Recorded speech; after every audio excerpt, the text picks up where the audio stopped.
கருத்து கணிப்பு, கருத்து திணிப்பு, அதே மாதிரி சமூக ஊடகங்களில் கருத்தை உருவாக்குவது, இந்த மாதிரியான எல்லா விதமான தந்திரங்களையும் பணத்தை கொடுத்தால் அபரிமிதமான பணம் வச்சுருக்கிற யாராலையும் இது பூரா செய்யக்கூடிய காரியம்தான்.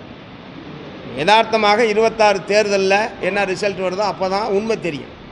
அதனால் இப்போ வரக்கூடிய இந்த கருத்து கணிப்பு திணிப்பை வச்சுக்கிட்டலாம் தாவேகா சம்மந்தமாக ஒரு முடிவுக்கு வர முடியாது. அவராலே வர முடியாது. என்னை விடுங்க, திரு விஜய் அவர்களாலேயே ஒரு முடிவுக்கு வர முடியாது.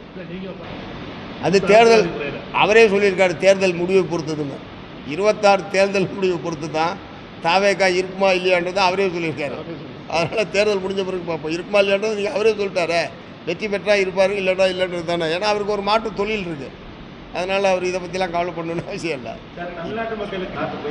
இப்போ நடந்த சட்டமன்ற கூட்டத்தொடரில் தனியார் பல்கலைக்கழக திருத்த சட்டத்தை அவங்க கொண்டு வந்தாங்க. எங்கள் எம்எல்ஏ தான் அது நாங்கள் கடுமையாக எதிர்த்தோம். கட்சியும் எதிர்த்தது, எங்கள் எம்எல்ஏக்களை எதிர்த்தாங்க. அந்த சட்டம் திரும்ப பெறப்பட்டது. நாங்கள் தோழமை கட்சியாக தான் இருக்கோம். அவங்க கொண்டு வந்தது தான். மக்களுக்கு பாதிப்பு வருது, கல்வித்துறைக்கு பாதிப்பு வருது, அல்லது மக்களுக்கு பாதிப்பு வருதுன்னா அதில் நாங்கள் உறுதியாக எதிர்ப்போம். அப்படி தான் கடந்த 4 ஆண்டு காலம் இருந்திருக்கோம். வேலை நேரத்தை மாற்றிய போது, சாம்சங் பிரச்சனையில், இந்த மாதிரி நான் வரிசையாக பட்டியலிட முடியும். அதனால் சமரசம் என்ற பேச்சுக்கே இடமில்லை சார். அதாவது எல்லாத்துக்குமே போராட்டம் என்பது இல்லை. சில இதை சொன்னாவே செஞ்சுருவாங்கன்னா அது எதுக்கு போராடணும்?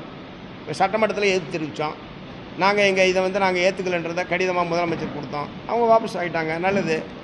அது போராடி தான் ஆகணும். நீங்கள் எதிர்பார்க்குறீங்க?